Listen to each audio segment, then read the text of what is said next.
جب بندے سے گناہ سرزد ہو جاتا ہے اور وہ معافی مانگ لیتا ہے تو اللہ کو وہ بندہ بڑا ہی اچھا لگتا ہے۔ انسان کے اندر چونکہ یہ دونوں چیزیں رکھی گئی ہیں تو کبھی کبھی اس سے گناہ بھی سرزد ہو جائے گا۔ نیکی اس کی عقل، اس کا فہم، اس کا ادراک، شریعت کی رہنمائی، انبیاء کی تعلیمات اسے بتائیں گی کہ وہ نیکی کے راہ پہ چلے، لیکن کبھی کبھی بائیں سمت سے جو خواہشات اور آرزو ہے وہ بھی اس کو گھیر لیں گی اور اچانک اس سے کبھی کوئی گناہ بھی ہو جائے گا۔ اور اگر اچانک اس سے کبھی گناہ ہو گیا، کبھی آنکھ بھٹک گئی، کبھی خیال بہک گئے، کبھی سوچ میں آوارگی آ گئی، کبھی زبان نے میلا لفظ بول دیا، تو پھر کیا ہے؟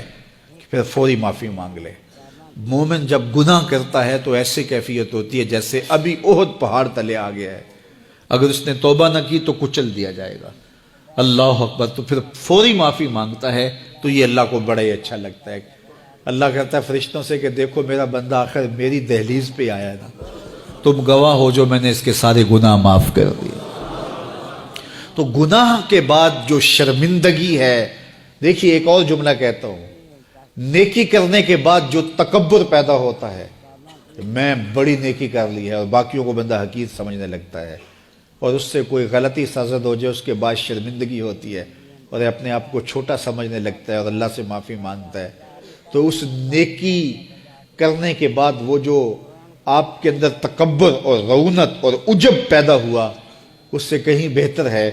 کہ آپ سے اگر کوئی خطا سرزد ہوئی تھی تو اس سے آپ کے اندر عجز اور توبہ کا جذبہ پیدا ہوا۔ اور اللہ کو یہ بڑا پسند ہے کہ کوئی بندہ، چونکہ ممکن ہی نہیں ہے کہ جب انسان ہے اس کے اندر یہ خواہشات رکھی ہیں تو کبھی اس سے، یہ انبیاء کی ذوات ہیں جو پاک ہیں، باقی کبھی کچھ خطا سرزد ہو جائے گی، اس سے معذرت کر لے۔ آپ نے نام سنا ہوگا ایاس کا، محمود غزنوی کا بڑا محبوب وزیر تھا اور بہت زیادہ بادشاہ اس سے محبت کرتا تھا، تو آیان سلطنت جلتے تھے، تو بادشاہ گاہے گاہے کوئی ایسا منظر ان کو دکھلاتا کہ اس سے میں خاص پیار کیوں کرتا ہوں۔ ایک دن بادشاہ کے ہاتھ میں موتیوں کی بھری ڈبیا تھی اور محل کے اندر یہ ایک حوض تھا، تالاب تھا، تو اس کے اندر اس نے وہ سارے موتی پھینک دیے۔ شفاف پانی اور نیچے فرش پہ پڑے ہوئے موتی نظر آ رہے ہیں، تو اس نے ایک ایک وزیر کو کہا کہ یہ موتی نکال کے لاؤ، اور سنو اپنا لباس اور اپنا بدن نہیں بھیگنے دینا۔ تو سب نے کہا یہ کیسے ہوگا کہ موتی بھی تہ سے نکال کے لائیں اور بدن بھی اور کپڑے بھی نہ بھیگیں؟ تو دوسرے کو کہا، اس نے کہا حضرت یہ کیسے ہوگا، یہ شرط ہٹائیں تو پھر میں نکال کے لاؤں۔ جب بات آئی ایاز کی تو ایاز نے فوراً چھلانگ لگا دی،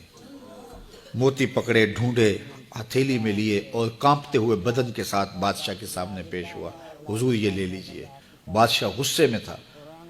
کہ میں نے کہا تھا لباس اور کپڑے بھیگنے نہیں چاہیے، تیرے بدن سے پانی نچڑ رہا ہے، تیرے لباس سے پانی نچڑ رہا ہے، یہ کیا؟ تو ایاز نے ہاتھ باندھ کے کہا، بادشاہ سلامت، آپ کے دو حکم تھے، ایک حکم یہ تھا کہ موتی نکال کے لانے، دوسرا حکم یہ تھا کہ کپڑے اور بدن بھیگنا نہیں چاہیے۔ ایک کام میں نے کر دیا ہے، دوسری غلطی ہو گئی ہے، معافی چاہتا ہوں۔ تو کہا وزیرو یہ ہے خوبی اس کی، تم نے کہا ہم کیسے نکال کے لائیں، اس تالاب میں اتریں گے تو بدن تو بھیگے گا ہی بھیگے گا۔ تو کہا جب شہوات دی گئی ہیں، خواہشات رکھی گئی ہیں، آرزویں دیوانی ہیں،